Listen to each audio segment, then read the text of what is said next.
nomor NIM 1194010052, kelas BKI 4B.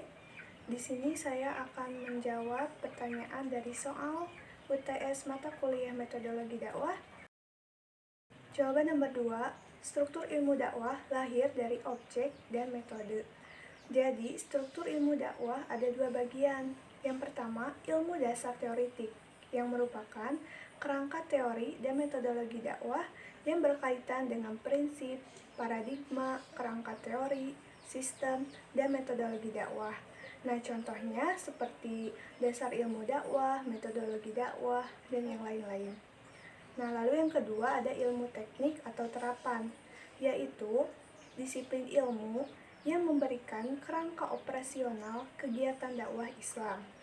Lalu, memberikan juga kemampuan teknis, keahlian profesi, dan teknologi dakwah. Nah, contohnya seperti ada teknologi tabligh yang meliputi teknik hitobah, jurnalis berdakwah, media tabligh, dan yang lain-lain. Lalu ada teknologi irsyad, meliputi psikoterapi Islam, komunikasi konseling, dan yang lain-lain. Lalu ada teknologi tadbir, meliputi administrasi dakwah, administrasi keuangan, lembaga dakwah, dan yang lainnya. Lalu ada teknologi tamkin, meliputi kepemimpinan Islam, manajemen PMI, dan yang lainnya.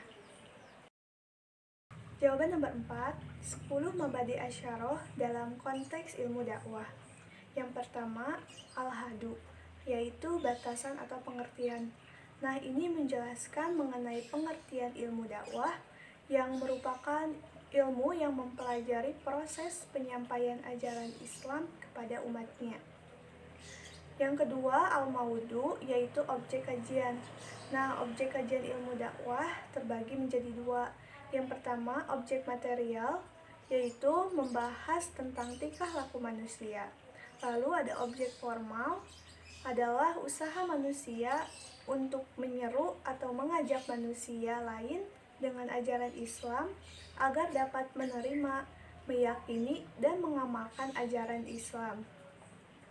Yang ketiga, al-tamroh, yaitu nilai guna.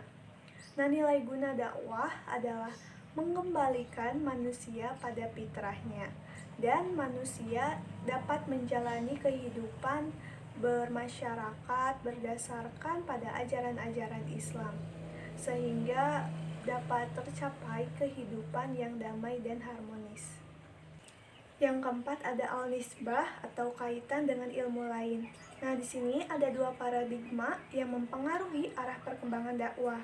Yang pertama, bila ilmu dakwah diletakkan pada kelompok paradigma logis normatif, maka harus dikembangkan dengan ilmu-ilmu tradisional Islam, seperti dari Al-Quran, ilmu tafsir, ilmu hadis, dan yang lain-lain. Lalu yang kedua, bila ilmu dakwah dikaji secara empiris, maka ilmu dakwah diletakkan dalam kelompok ilmu perilaku atau ilmu-ilmu sosial. Yang kelima, al-fadli, yaitu keutamaan. Keberadaan ilmu dakwah sangat dirasakan urgensinya dan mempunyai kedudukan yang sangat strategis karena kegiatan dakwah lebih dominan berperan dalam sosialisasi dan pelembagaan konsep Islam di tengah-tengah masyarakat. Yang keenam, al-wadi, yaitu peletak dasar. Nah, dakwah sebagai suatu disiplin ilmu berkembang pada tahun 1918 dengan pencetusnya adalah Syekh Al-Mahfudz, yang kemudian pada tahun itu juga dijadikanlah tahun lahirnya ilmu dakwah. Lalu di Indonesia sendiri, ilmu dakwah menjadi ilmu yang diakui itu ketika PTAIN dibentuk pada tanggal 26 September 1951. Kemudian yang ketujuh ada isim, yaitu nama ilmu. Istilah yang berhubungan dengan ilmu dakwah yaitu yang pertama ada tabligh, merupakan penyampaian ajaran Islam kepada orang lain dan pelakunya disebut mubaligh. Yang kedua khutbah, yaitu mengucapkan atau berpidato, pelakunya disebut khatib. Selanjutnya ada nasihah, yaitu menyampaikan perkataan yang baik kepada seseorang untuk memperbaiki sikap dan tingkah lakunya. Lalu keempat ada fatwa, yaitu memberikan uraian atau keterangan agama mengenai suatu masalah. Pelakunya disebut mufti. Kelima ada tabsyir atau targhib, yaitu memberikan uraian keagamaan kepada orang lain yang isinya bisa berupa berita peringatan atau ancaman bagi yang melanggar syariat. Pelakunya disebut munzir. Selanjutnya yang kedelapan ada istimdad atau dasar ilmu. Nah, sumber ilmu dakwah yaitu berasal dari Al-Quran, As-Sunnah, serta produk ijtihad. Yang sembilan ada hukum. Berdasarkan hadis, ada dua macam hukum. Yang pertama, hukum secara umum, yaitu mempelajari ilmu dakwah ditetapkan sebagai kewajiban, yang hukumnya fardu kifayah. Kedua, hukum secara khusus, yaitu ketetapan hukum seseorang yang keluar dari hukum fardu kifayah. Yang terakhir, yang ke-10 ada masali atau masalah-masalah. Masalah-masalah dalam konteks dakwah, yang pertama ada masalah hakikat dakwah dan pemahaman esensi Islam. Kemudian ada masalah tablik dan silaturahmi atau komunikasi Islam. Lalu ada masalah model perilaku Islam secara empiris atau amal soleh.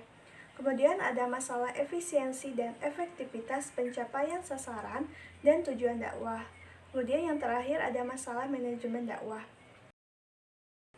Selanjutnya, jawaban nomor 6, pengertian istimbat adalah proses penalaran dalam memahami dan menjelaskan hakikat dakwah langsung dari kitab atau teksnya. Contohnya seperti dari Al-Quran dan hadis.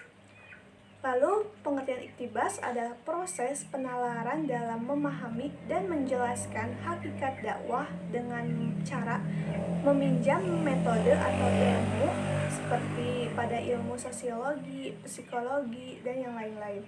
Lalu yang terakhir ada istiqro, yaitu proses penalaran dalam memahami dan menjelaskan hakikat dakwah melalui penelitian seperti pada penelitian kualitatif ataupun kuantitatif. Selanjutnya jawaban nomor 8, pengertian dari pengetahuan yaitu hasil penginderaan manusia atau hasil tahu seseorang terhadap objek melalui indera yang dimilikinya. Nah, hasil daya tahu itu nantinya dapat berbentuk sebuah informasi. Lalu yang kedua, pengertian ilmu yaitu pengetahuan yang disusun dalam satu sistem yang berasal dari pengamatan, studi, dan percobaan untuk menentukan hakikat tentang hal yang sedang dikaji. Yang terakhir, metodologi yaitu ilmu atau cara yang digunakan untuk memperoleh kebenaran menggunakan penelusuran dengan tata cara tertentu dalam menemukan kebenaran, tergantung dari realitas yang sedang dikaji. Kemudian yang terakhir nomor 10, pengertian ontologi yaitu ilmu yang mempelajari tentang hakikat sesuatu yang berwujud atau ada dengan berdasarkan kepada logika. Lalu epistemologi adalah suatu pemikiran mendasar dan sistematik mengenai tata cara, teknik, atau prosedur untuk mendapatkan sebuah ilmu pengetahuan. Lalu yang terakhir, pengertian aksiologi yaitu ilmu yang membahas tentang hakikat, manfaat, atau kegunaan dari pengetahuan yang sudah ada. Nah, sekian jawaban yang bisa saya sampaikan. Terima kasih. Wassalamualaikum warahmatullahi wabarakatuh.